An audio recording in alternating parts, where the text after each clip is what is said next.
comme découverte et qu'il présente en public. De sorte que les questions qu'on pose sont des questions de test pour savoir si le candidat est l'auteur de son œuvre.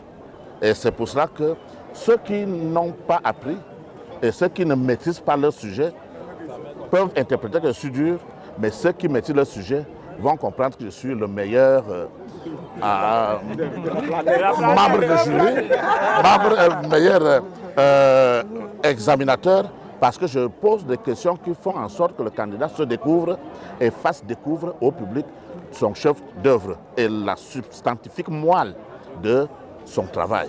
Voilà, donc je me dis, partout où j'étais membre du jury, j'ai fait mon travail et ce qui me rend fier de ma faculté, c'est qu'aucun étudiant n'a eu moins de 13 sur 20.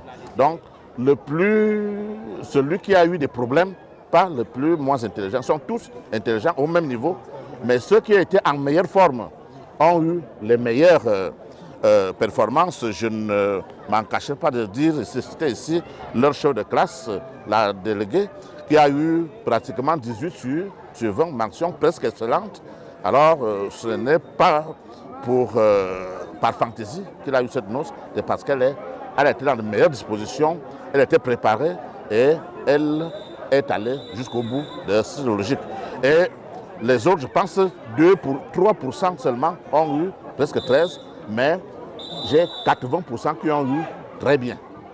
Ça veut dire qu'ils ont été bien formés, parce que je ne suis pas le seul enseignant, je recrute les meilleurs enseignants de la planète, de sorte qu'ils ont de très bons enseignants, et c'est pour ça qu'ils ont presque tous un même niveau. C'est pour ça que j'ai décrété, en m'inspirant de Dieu, que cette promotion soit une promotion tous en thèse, parce que nous, ils y méritent, et aussi ce sera une promotion qui fera de l'école doctorale une école de référence où on a des étudiants sur qui on peut compter. Voilà ce que je peux dire pour l'essentiel.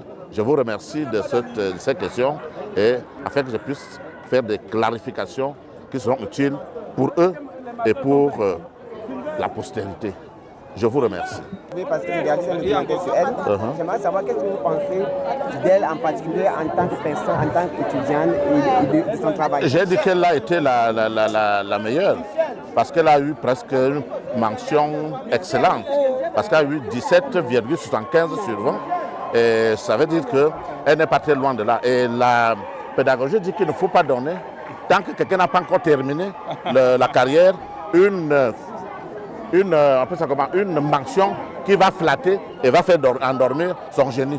C'est pour ça qu'on a enlevé les 25% de points pour qu'elle sache qu'elle n'est pas encore arrivée là où nous rêvons qu'elle devrait arriver.